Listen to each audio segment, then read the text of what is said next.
چی حالا مثلا من آسمون سرخ شده افتادم، من اوضاعم از همه بیریخته.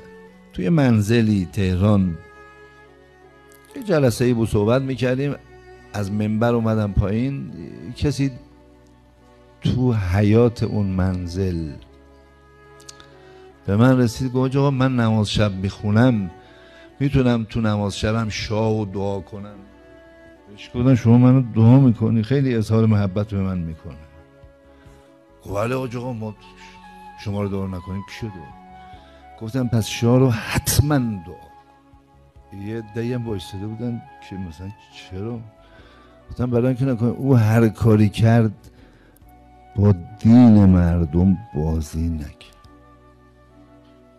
ولی ما بازی کردیم، لذا قطعا در درجه اول او رو دعا میکنیم، بعد من رو دعا